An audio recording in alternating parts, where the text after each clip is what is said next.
Diplomacy played a key role in America's struggle for independence from England.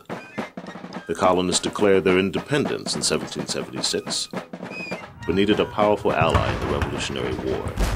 They looked to England's traditional enemy, France, to be that ally. The Continental Congress sent one of its members as an undercover agent to France to try and gain support for the American Revolution. Mr. Timothy Jones of Bermuda was really Mr. Silas Deane of Connecticut. Our first official diplomat in France, Benjamin Franklin, succeeded in winning French support for the colonies. Franklin's diplomatic skill, together with the American victory at the Battle of Saratoga, led to the Treaty of Alliance with France in 1778. These events marked a turning point in the Revolutionary War. But Franklin and his colleagues, John Adams and John Jay, were worried that the French would use the American colonies as a bargaining chip in their own negotiations with the British. So after defeating the British at the Battle of Yorktown, the Americans secretly negotiated with the British and signed a separate peace treaty in 1783. Diplomacy had helped win independence and establish the nation. Under the Articles of Confederation, which created our first form of self-government, each state ran its own affairs. This left the young nation vulnerable to threats from foreign powers, so the Constitution of 1789 established a strong federal government and gave the President and Congress responsibility for foreign policy. Recognizing the importance of foreign policy, President George Washington created his first cabinet department in 1789, the Department of State.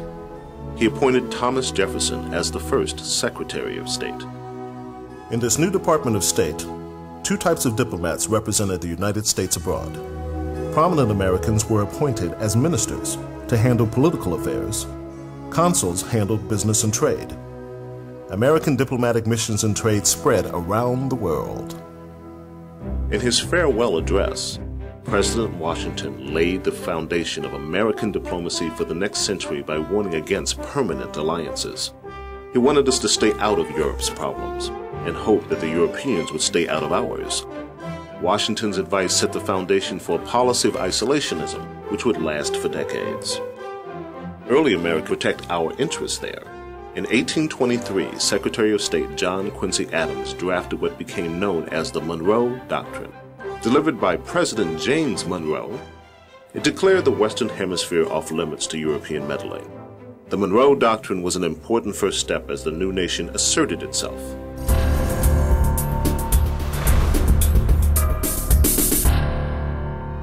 America's early diplomats were instrumental in the expansion of the United States during the 19th century. In fact, we gained more territory through peaceful treaty negotiations than we did through war. And sometimes, we got more than we expected. In 1803, American Minister Robert Livingston offered to buy New Orleans from France. He was astonished when Napoleon offered to sell all of the Louisiana Territory for the bargain price of $15 million. The Louisiana purchase doubled the size of the United States. The move west had begun. Later, Secretary of State John Quincy Adams, negotiating with the British, secured much of the territory of the present states of Idaho, Montana, and North Dakota in the Convention of 1818.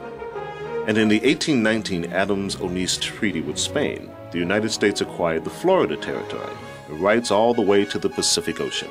Peaceful negotiations with the British later set the 49th parallel as the northern boundary of the United States in the Oregon Treaty of 1846.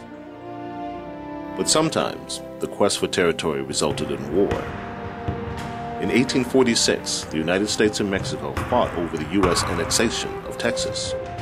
Nicholas Trist, the Department of State's No. 2 official, acted alone when he secretly negotiated the Treaty of Guadalupe Hidalgo with Mexico in 1848.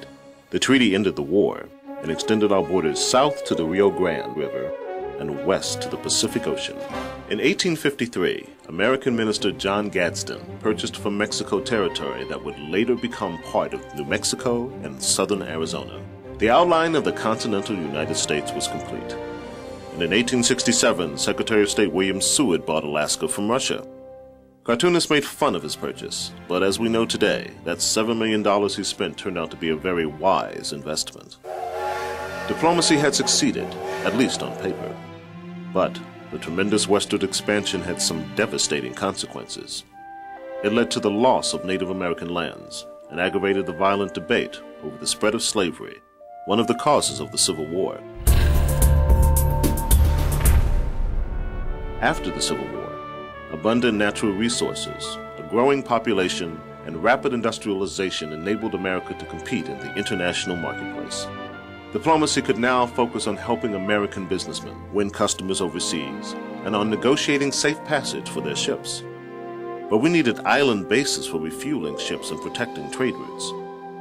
That need was met in 1898, when expansionism, idealism, and national interest led the United States into war with Spain. As part of the diplomatic settlement ending this war, we gained control of the Philippines, Puerto Rico, and Cuba. We also acquired Guam and several small islands in the Pacific Ocean. U.S. interest in the Pacific region increased after we annexed the Hawaiian Islands in 1898. Secretary of State John Hay also used diplomacy to promote U.S. business. He proposed the open door policy to give everyone equal access to trade in China.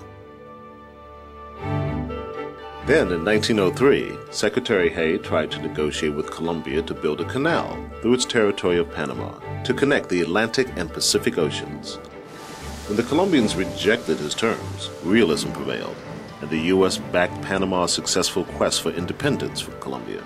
Panama's new government agreed to U.S. plans for an American-controlled canal.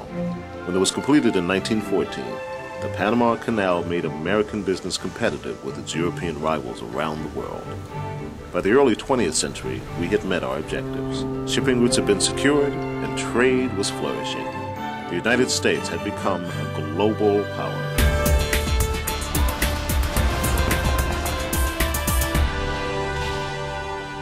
When World War I began in Europe in 1914, the United States remained neutral and continued to trade with all nations. And that made Americans a target for attacks by German submarines, known as U-boats, as early as 1915. The United States entered World War I in 1917, in part because of those attacks.